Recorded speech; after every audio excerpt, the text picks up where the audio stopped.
What's good, y'all, and welcome back to I Do It Myself. So, Wednesday episode, we powering through this week.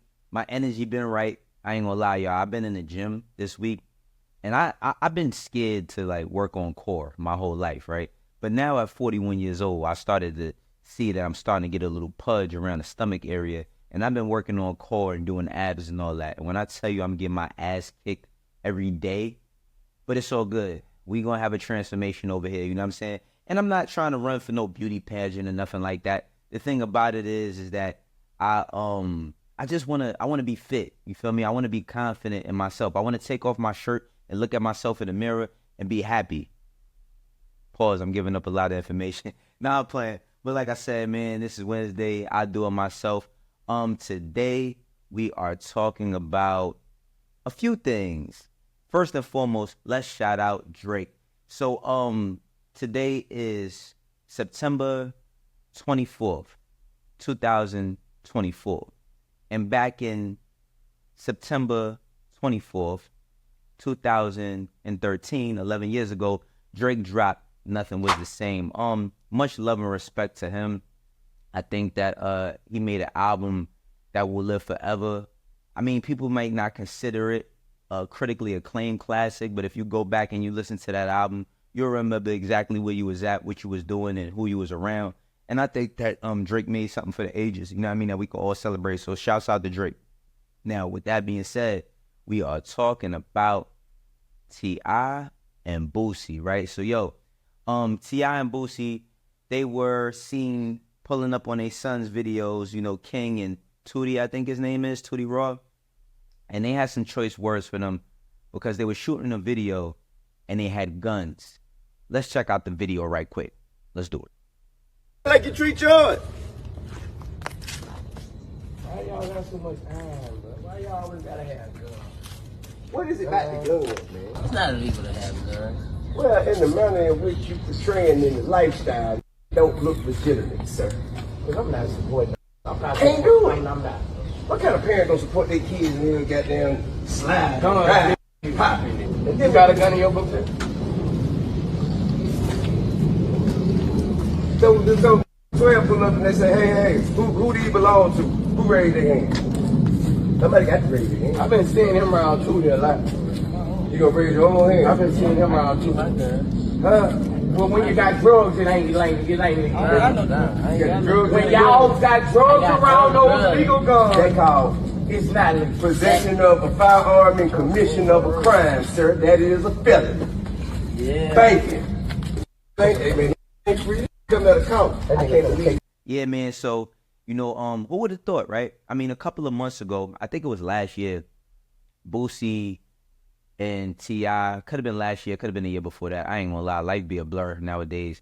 But Boosie and T.I. was having a public spat online because there was some alleged rumors of T.I. ratting. Boosie was like, nah, they were supposed to do an album together. They didn't. It's good to see them back together, but for this common cause, I was happy to see this. And the reason why I was happy to see this, right, is because look at this Young Dolph trial and everything that's going on. And, King, he was like, man, it's not illegal to have guns. And then T.I. told him, like, well, it's not illegal to have guns, but in the manner in which way that y'all carrying yourselves, y'all look a little crazy. So, this is the thing. I'm heavy Second Amendment right. I've been owning a gun officially since 2008. I have my gun license in New York where people think it's impossible to get a gun license. But while I do respect the Second Amendment, I also respect that it's a responsibility. So them shooting a video, you know what I'm saying, it is a bit irresponsible, but I feel like they feel the need to fit in because they feel like they might have to have a certain look. Now, Boosie has been getting money for a very, very long time, and his son Tootie, you know what I mean, I think he's in his 20s as well. And it makes you ask the question, from Tootie to King, that they have, rich dads who worked really hard for them not to be in this position. Why would they do something like that? It's because, even though they might not necessarily been born in the hood, they definitely got family there. I remember King, saying to his moms and his dad, like, yo, y'all wanted, like, I didn't want to just stay, you know what I mean, in the burbs all the time. I wanted to go to the hood because my cousins was there, you know what I mean, my family was there, and I didn't have so much friends and family where we was at. And I can understand the young man's sentiment, because when I was around like 11 years old, my mom had moved me and my little sister out to Glen Burnie, Maryland. And I ain't gonna front, like when we had to move back to New York, and years later, I ain't gonna front, years later, I really understood what my mom was trying to do for me. But at the time, as a kid, I wasn't trying to hear none of that burb shit. Like, I'm living in a place where I never seen a rabbit before that wasn't in a cage. You feel me? I'm coming outside, I'm seeing rabbits and all types of stuff. We was living, you know what I mean, living pretty good. But they also, you know, T.I. also challenged the fact that, like, yo, what type of music is y'all making? You feel me? Like why y'all got ladies around? Why y'all ain't making songs about the ladies or being in love or having fun? And of course, T.I., I mean, you gotta, it's two ways to look at it, right? On one side, you got an artist in T.I. who he made albums like I'm Serious, Urban Legend, you feel me, King, Paper Trail. These albums was the soundtrack to his life, you feel me? And I'm Serious as well. Can't leave out I'm Serious. Did I say I'm Serious? I don't know. But can't leave out that these albums were the soundtrack to his life, and he was in them streets, you feel me? Now, as a parent, you bust your ass and you work really hard so that your kids don't have to feel or go through the things that you went through. But you also got to look at your influence on them. While everybody might look at T.I. as like this successful rapper, he's King's dad. He doesn't look at him as T.I. I go through the same thing with my kids. Of course, I'm not a rapper, so it's not that same degree. But you influence your children as well. And who's to say? I mean, I'm pretty sure King grew up, but his father's one of the best rappers to ever do it. So I'm pretty sure he listened to his dad's music. And while he might be, you know what I mean, might have not grown up a certain way, he still wanted certain type of experiences, especially Boosie, you know what I mean, with Tootie. I mean, like, you know, you as young men, we look at our fathers as superheroes. And to know that both of these young brothers' fathers have faced adversity, from T.I. facing, 30, 40 years for all them guns, that case he caught back in 2007. And, Boosie facing life, you know what I'm saying, on being on death row for a murder and beating that and turning their lives around. The end result isn't as attractive as what they went through, because everybody goes through some sort of hardship. And these young brothers might be looking at their dads and saying, damn, like, we want to rep and put on for our parents, but follow your dad's advice, man. Like, it ain't worth it. I respect T.I. and Boosie for not only putting aside, you know what I'm saying, what they had going on and coming back together, but also, you know what I mean, being there for their sons. We need to see more of that. And they also ain't pull up no cameras to do it. Somebody was just filming them from the start. But aside from that, let's talk about Metro Boomin. So like I talked about earlier, you feel me, with Drake dropping Nothing Was the Same, and this being his 11th year anniversary. Yo, I just ate dinner, so that's why I keep belching. Excuse me, y'all. But while this was his 11th year anniversary, Metro Boomin was asked, he was interviewed by Forbes, I believe, and he had some words regarding the beef. And let's check it out. Let's check it out and see what he said. You both feel like you're the best. It's like, okay, now we got to have a showdown. We saw it with Jay-Z and Nas before. But I just feel like more today it's just more like stan culture. It's like, it makes it kind of weird.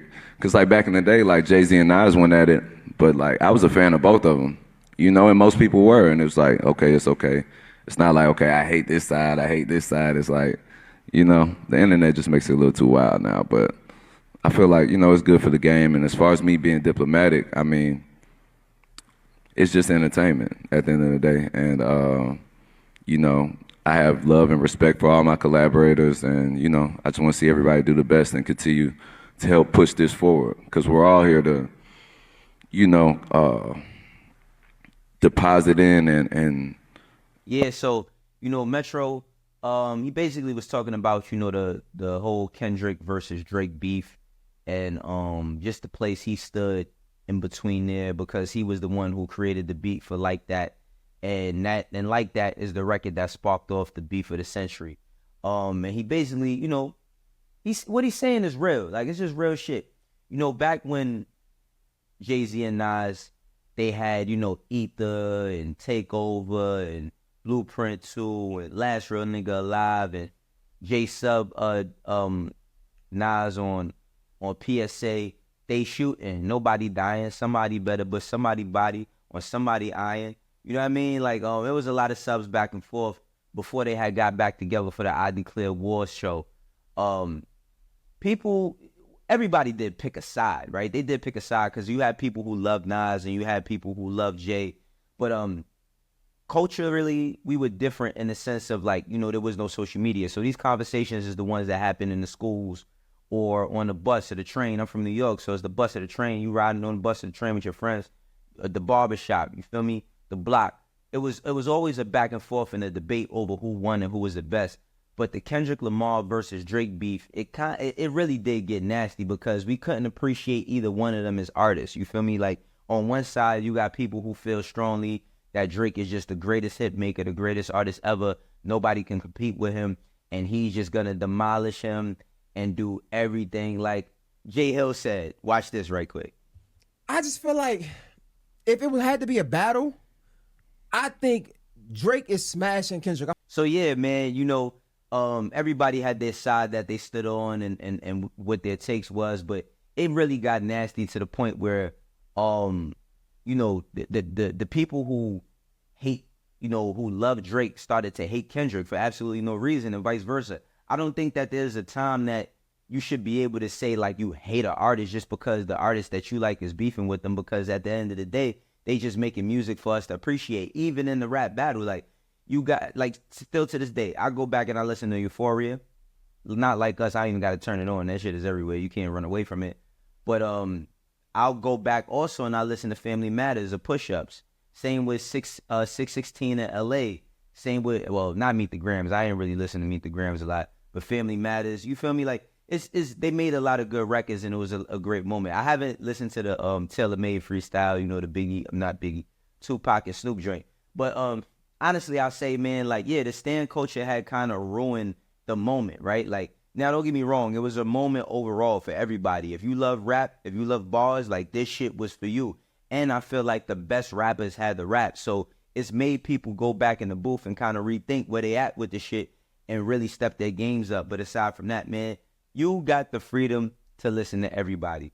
Just because you love Kendrick don't mean you got to hate Drake. And just because you love Drake don't mean you got to hate Kendrick. I think both of them are two of the best artists in not only this generation, but just hip hop in its totality. You feel me? It's like when you look at all the work that's been put in from us celebrating Drake right now, nothing was the same anniversary to Kendrick. You feel me? When it's this, Good Kid, Mad City, that was I think it's about to be a 12-year anniversary this year. You know what I'm saying? Yeah, Good Kid, Mad City to Pimp a Butterfly, Take Care. Like, you got all these different albums that's making all these landmarks. Let's just appreciate these artists while we have them here and, love what they've given us. That is it for today, y'all. I will be back on Thursday. Like I said, we doing 5 days, 5 shows.